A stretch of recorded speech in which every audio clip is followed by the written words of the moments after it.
So we have 15 minutes. In this 15 minutes, I like to, someone has been sending the questions, comments that people have been sending to us to look at these questions and share it, and make some comments on the questions or comments that they have made. So Dulaj Srimal, you are there. Dulaj Srimal. This is the question that we have sent. He wants to say what he can. We have said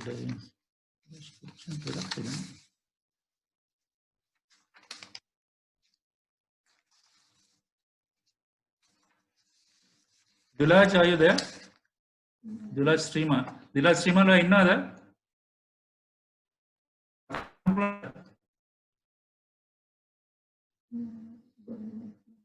Okay, ඊළඟට අහලා තිබුණා මේ තමාරා විජේසුන්දර අහලා තිබුණ ප්‍රශ්නයක් මේක මේ සිස්ටමික් ප්‍රශ්නයක් නිසා දැනට පවතින නීති රීති වෙනස් කළ යුතුද කියන එක. Sabrina, can you respond to this? Sabrina. So there, yeah, I can do that. The question මේ අහලා තියෙන පවතින නීති රීති වෙනස් කරොත් මේ ප්‍රශ්නේ විසඳෙන්නේ. Then there are existing mechanisms. ඒ කියන්නේ 1998 ragging එක criminal offence එකක් හැටියට තියෙන law එකෙන් ඊට පස්සේ දැන් ගොඩක් දේවල් වෙලා තියෙනවා. අර strategic document එකක් මේවා කරලා තියෙනවා. SGB කියන්නේ sexual gender based violence කියන UGC එකෙන් ඊට පස්සේ මේ ළඟදී මේ 24/4 hotline smartphone application ඒ කියන්නේ ගොඩක් ක්‍රමවේද try කරලා තියෙනවා. implementation පැත්තෙන් මම දන්නේ කොහොමද වෙන්නේ කියලා. ඒත් නමුත් මම කියන්න කැමතියි අපි මෙතන අපි කතා කරන්නේ දැන් මේ laws අපිට මේ implementation ප්‍රශ්නයක් තියෙනකොට කොහොමද වෙන කවුද බාරගත යුත්තේ මේ වගකීම එකක් තමයි මම හිතන්නේ ලොකු හේතුවක් වෙන්නේ අපේ public ඒ කියන්නේ public එකයි university එකයි අතර ලොකු gap එකක් තියෙනවා information එකේ. ඒකට මම හිතනවා මාධ්‍ය හැටියට you have to report responsibly consistently without waiting for situations to become like දරුණු තත්යකට පත් වෙන්න කලින් ඒක එකක්. අනිත් එක තමයි මම හිතන්නේ parents ලා හැටියටත් ගොඩක් වගකීමක් තියෙනවා දෙමව්පියන්ට. මොකද ළමයි ගැන සෝදිසියෙන් ඉන්න ඕනේ. ඊට අමතරව ඒ ළමයිගේ යාළුවන් ගැන පොඩ්ඩක් network එකක් හදා ගන්න ඕනේ. ඒකෙන් මට පොඩ්ඩක් ටච් කරන්න ඕනේ අර මේ දර්ශකයන් කියපු අර girls ලා තියෙන ප්‍රශ්නේ. මම අපේ එක උදාහරණයක් කියන්නම්. අපේ girl කෙනෙක් ස්ටුඩන්ට් කෙනෙක් එක්සෑම් එක ලියනකොට ගොඩක් අසනීප වෙලා හිටියා. එතකොට මට කිව්වා හොස්ටල් එකට ගිහලා මිස් මගේ බෙහෙත් ගන්න කියලා. මම හොස්ටල් එකට ගියාම එයාගේ යාළුවා කිව්වා මිස් මගේ බෙහෙත් එක මෙහෙම මම මේවා තමයි මම තාත්තට කෝල් කරලා අහන්න මොකක්ද කියලා. මම මෙතනින් කියන්නේ ඒ කියන්නේ අපිට we can't always control what is happening at the legal and administrative level, but through networks and the involvement of parents and media, I think we can find other alternative ways to address the issue. Thanks, Sabrina. Devaka, you wanted to add something?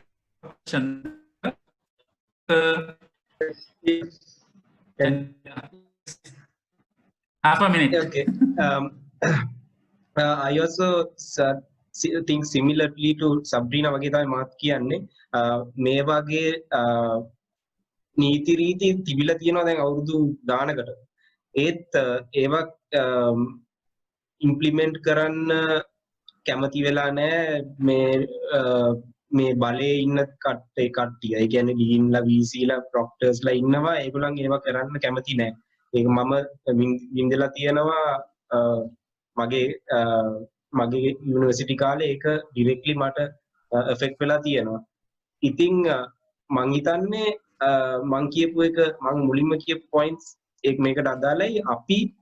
අපි මේක ඒගොල්ලන් කරන්නේ නැත්තම් අපි මොන හරි විදියකින් මේකට විසඳුමක් හොයන්න ඕනේ. අපි ඒගොල්ලන් ලෙක්චරර්ස්ලා මේ ලෙක්චරර්නේ ඩීන්ලා VCලා පොලිසියෙන් මේ ලෝස් ටික එන්ෆෝස් කරයි මේවා කරනවා කියලා බලන් හිටියොත් අපිට කවදාවත් මේකට විසඳුමක් හම්බ වෙන්නේ නැහැ. මම හිතන්නේ 1998 ඉඳලා දැන් වෙනකම් කරලා නැත්තම් මේ එකපාරටම ඕවා කරන්න පටන් ගන්න නැහැ. ඉතින් අපිම දැනගන්න ඕනේ ස්ටුඩන්ට්ස්ලා හැටියට එක බැච් එකකින් ගත්තොත් මම දන්න විදිහට 80%ක 90%ක ප්‍රමාණයක් මේ රැගින් වලට අකමැති.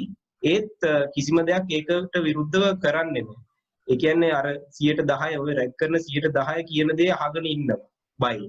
ඉතින් මං කියන්න කැමති මේ අපිට තමයි ඒ කියන්නේ සයිලන්ට් මැජොරිටි එකක් අපිට තමයි බලය තියෙන්නේ. අපි ඒක පෙන්නන්නේ. ඉතින් මම කැමති ඒක කියන්න මේ අපි පෙන්නමු අපිට අපේ පැත්ත තමයි වැඩි සංඛ්‍යාවක් ඉන්නේ. ඉතින් ඒක හිතේ තියාගෙන වැඩ කරමු කියලා තමයි මම කියන්න කැමති. Thank you. බොහොම ස්තුතියි දේවක. මෙතන තව කෙනෙක් රුවල් අහනවා දැන් මේ zero tolerance රැගින් මේ පොලිසි එකේදී මේ ඩීන්ස්ලා ප්‍රොප්ටර්ස්ලා වයිස් චාන්සලර්ස්ලාගේ රෙස්පොන්සිබිලිටි එක මොකක්ද? ඒ කට්ටිය කාර්යභාරය කොහොමද කියන එක. රුමල still there. ඒක නම් මොකක්ද කියන්න පුළුවන්. දැන් මෙතන තියෙන ලොකු බල මේ පිරමිඩ් එකක් තියෙන උඩින් මේ රජතුමා වගේ වයිස් චාන්සලර්. ඊළඟට එයාගේ කවුන්සිල් එකේ ඉන්නවා. ඊළඟට ඩීන්ලා සෙට් එකක් ඉන්නවා. සෙනෙට් එකේ ඉන්නවා. ප්‍රොෆෙසර්ස්ලා ඉන්නවා. සීනියර් ප්‍රොෆෙසර් ගොඩාක් ඉන්නවා බලය තියෙන අය. ඒකට zero tolerance කියන පොලිසි එකක් තියෙනවා. ඒක ඉම්ප්ලිමන්ට් කරන මේ කට්ටිය කාර්යභාරය කොහොමද විය යුතුද? සබ්‍රීනා මම කතා කරන්න මේ සම්බන්ධව මෙහෙමයි දැන් මෙතන වෙලා තියෙන්නේ මේ අයට වෙච්ච දේ හරි විදිහට පුතෙන්ට යන්නේ නැහැ. එතනයි තියෙන ප්‍රශ්නේ. ඒ කියන්නේ මොකක් හරි ප්‍රශ්නයක් වුණාට පස්සේ ඒක හරි විදිහට ගිහිල්ලා නැහැ. ඒ හින්දා තමයි මේක විසඳ ගන්න බැරි. මොකක් හෝ මාර්ගයෙන් මේ අය ඒක නැති කරගන්න ක්‍රම හදාගන්න. දැන් එතන වෙනම කට්ටියක් පත් කරලා තියෙනවා. දැන් මොකක් හරි ප්‍රශ්න දැන් මට ප්‍රශ්නයක් වුණාට පස්සේ මම මේක මට පහර දීමක් වුණාට පස්සේ මම මේකට විධිමත් ක්‍රියාමාර්ග ගන්න හදද්දී මහා ශිෂ්ටාංග කියලා එනවා. මේ අපිව සනසලා මේ අය කරපු ඔයාගේ ක්‍රියාමාර්ගය සාර්ථක වුණා මොන වගේ ක්‍රියාවක් ගත්තම මේ තියෙන සංවේදනය ඒකෙදි කළ යුත්තේ ඒ කියන කිසි දෙයක් අහන්න එපා. දැන් ඒ අය වැරද්දක් කරලා ඒකට සමාවක් ගන්නේ මොකද්ද කරන්න යෝජනා කරන්නේ මෙච්චරයි. ඒ දේ හරියටම කියන්න. ඒක කියලා ඒක අකුල ගන්න එපා. දැන් ඔබ පැමිණිල්ලක් කළා නම් ඒ පැමිණිල්ල දිගටම කරගෙන යන්න. ඒක මගකදී නැති කරන්න එපා මේ පව් කියලා මේවා කරන්න එපා. එතකොට වෙන්නේ ආයෙමත් ඔයාලට ඒක බලපෑමනේ. දැන් මට උනේ මම පළවෙනි සැරේ සමාව දුන්නේ තමයි දෙවෙනි පාරකට ගහන්නේ. පළවෙනි පාරෙම මේ ප්‍රශ්නේ විසඳගන්න. ඒ හින්දා මේ ඒ ප්‍රත්‍යක්ෂ තමයි උතනදී. අනිත් පැත්තෙන් විශ්වවිද්‍යාල පැත්තෙන් ගත්තොත් ආචාර්යවරුන්ගේ පැත්තේ සමහර ආචාර්යවරුත් ඕකට සම්බන්ධයි. මම කියන්න ඕනේ ඒක. එතනදී කරන්න ඕනේ දැන් සමහර ආචාර්යවරු රුහුණෙම පත්වෙච්ච ආචාර්යවරු තමයි ඔකට ඉන්නේ. ඊට පස්සේ ඒ අයත් කියනවා මේ ඒ අය මේකේ தත්ත්වය දන්නේ නැහැ. මේකේ තියෙන ගැඹුරු தත්ත්වය දන්නේ. ඒ අය හිතන්නේ මේ නිකන් සරල දෙයක් කරන්නේ මේ පොඩි දෙයක් කරන්නේ හිමි. මේක මේ ඒ හින්දා හරියටම තේරුම් ගන්න ඕනේ ආචාර්ය මණ්ඩලය වුණත් මෙතන මොකද්ද වෙන්නේ කියලා. කිසි ආකාරයක රැගින්කට සම්බන්ධ කියන්නේ අවස්ථාව දෙන්න එපා. ඒකයි. ඒකට අදාළ නීතිය අනිවාර්යයෙන්ම ක්‍රියාත්මක කරන්න කියලා මම යෝජනා කරනවා. Right. The important thing that Darsha is mentioning that others also should hear, those of who are not following it, offense committed, and you start a process of complaining, not to stop that complaining process. You have to carry it through to the last end of it, because there will be a lot of obstacles on the way, and not to get discouraged in that process. So I would like to add that then you need to be aware of what the support system is and who will support the victim in taking this process forward. I think that's an important way of looking at it. Then I'm just quickly trying to make space and time for everybody to comment. Timandra Vijayasundara, can you just mention what you wanted to highlight? Timandra, can you hear me? Yes, sir. Timandra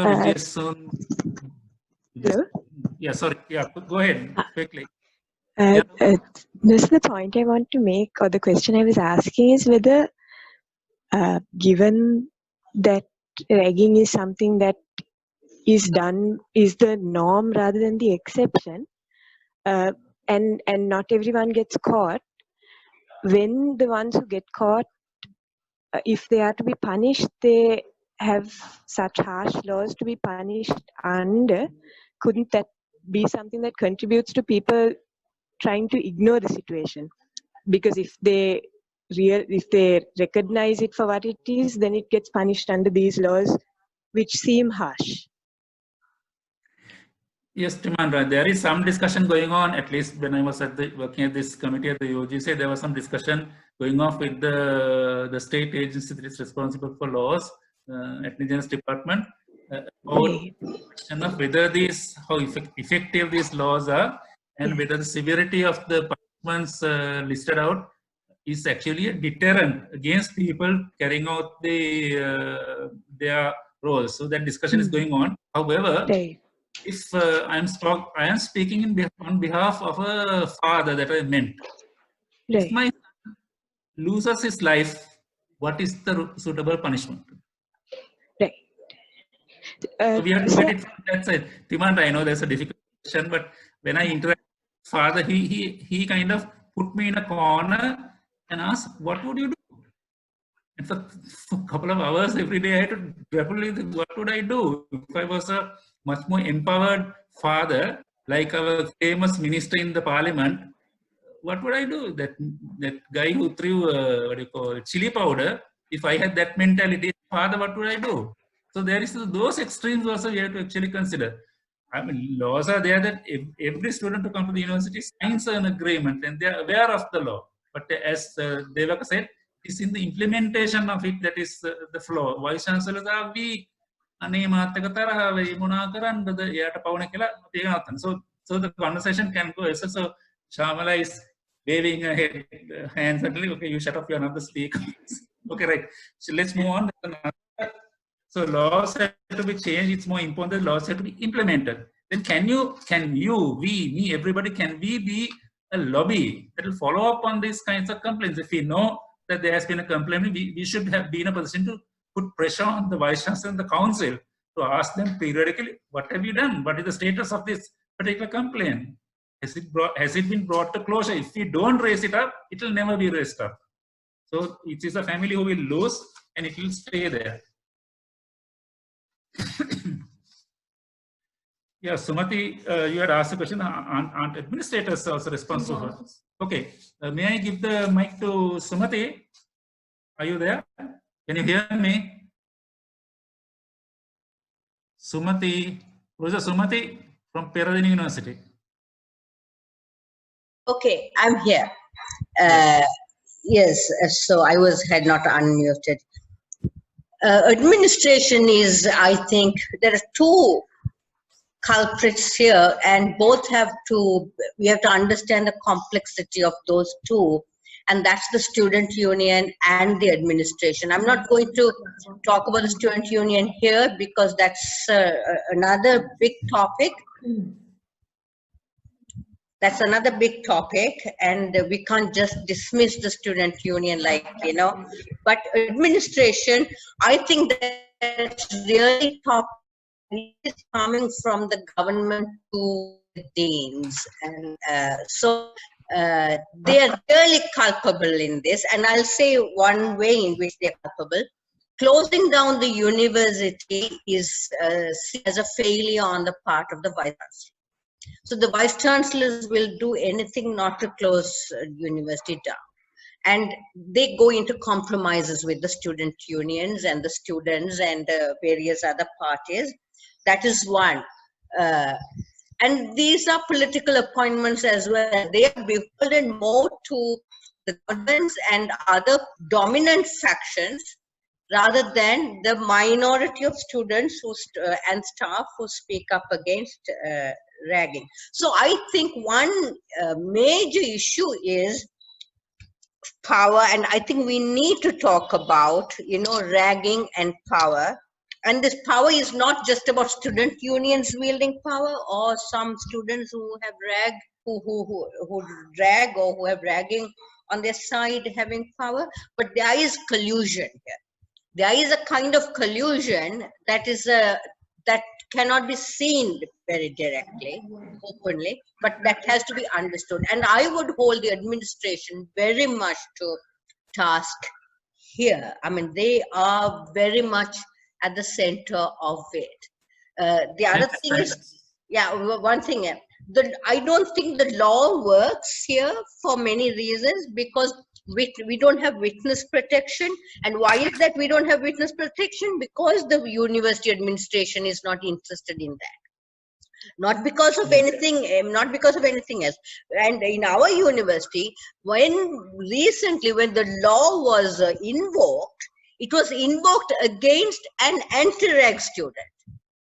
So, I mean, this was very, very dangerous. It is like Hager's Ramzi Razik being caught on this anti-religion act when all that he was saying was, you know, I'm for multiculturalism, whatever it is, you see.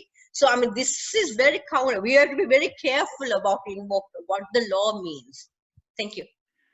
Okay, thank you, Sumati. Quick reaction: we will have two discussions on these two important actors in the university, the administration as well as the union. So we will have a platform where we will invite them also to share their views and people can ask questions from them.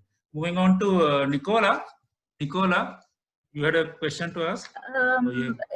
Yes, but Shamala just mentioned that there are two more questions ahead of mine. That's including you, you're number one, you'll get. Okay. You can go ahead. මෙතන ඉන්න ශිෂ්‍යාවන්ගෙන් මට දැනගන්න කැමති මේ දැන් සබ්‍රීනා කිව්වා වගේ ඔයගලන්ගේ දෙපාර්තමේන්තු වල ඒගොල්ලන් එක්ක කන්ටැක්ට් තිබෙද්දී දේශකවරුන් ඔයගලන්ට ප්‍රොටෙක්ෂන් එකක් ලබා දෙනවා. නමුත් මගේ අත්දැකීම වෙන්නේ ළමයි සබ්ජෙක්ට් ඩිපාර්ට්මන්ට්ස් එක්ක සබ්ජෙක්ට් ඩිපාර්ට්මන්ට්ස් වලට යන අවස්ථාවේදී ඒ සීනියර්ස් ලගෙන් ඉන්ඩොක්ට්‍රිනේෂන් එක වෙලා ඉවරයි. මොකද ඒ කාලේ අර පළමු කාලය තුලදී ඉන්ටෙන්සිව් ඉංග්‍රීසි කෝස් එක තියෙනවා. ඒ කාලේ මම අහන්න කැමති ඔයගලන්ගේ ELTU ටීචර්ස්ලා කවුරුත් පන්තියේ රැග් එක ගැන ඔයගලන්ට පැහැදිලිව කතා කරුවද කියලා. මොකද මගේ අත්දැකීම වෙන්නේ ඒ වගේ දෙයක් වෙන්නේ නැති එක.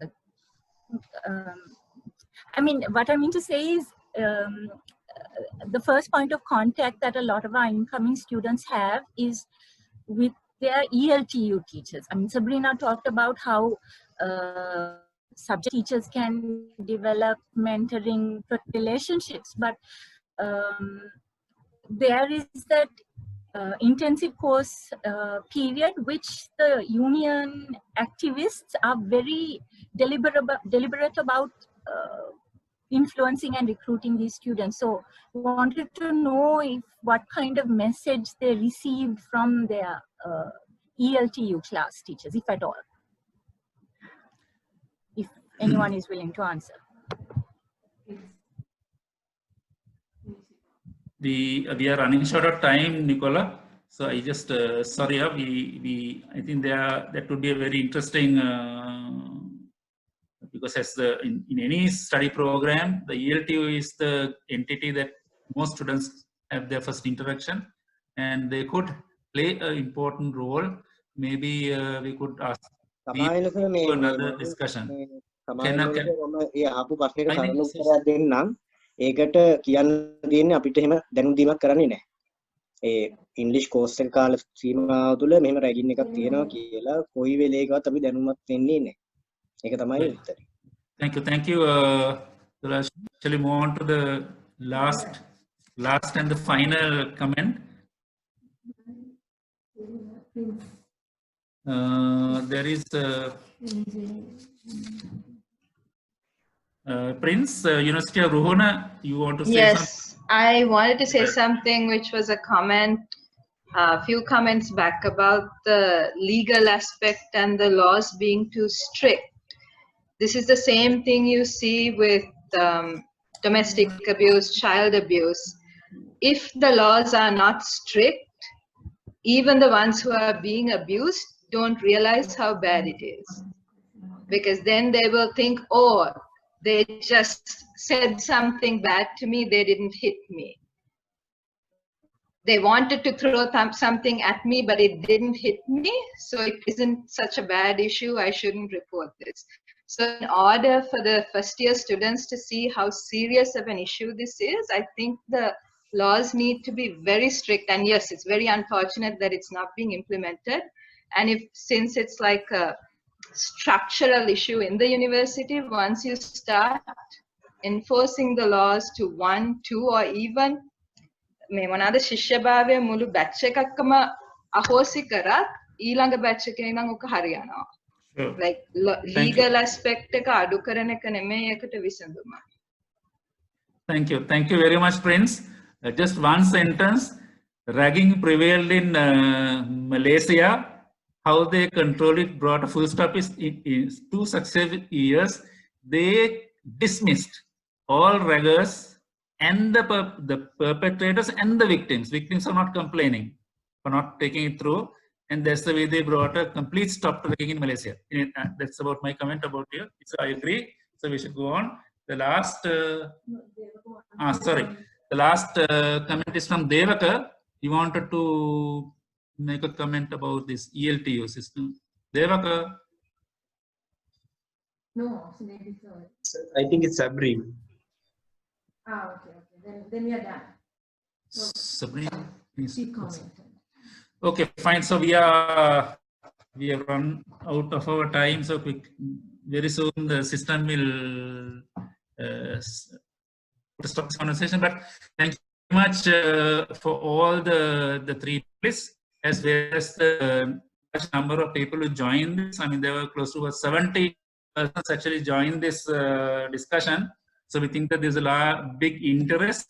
There were several issues that came up that we did not discuss fully, and we will take this up at future discussions.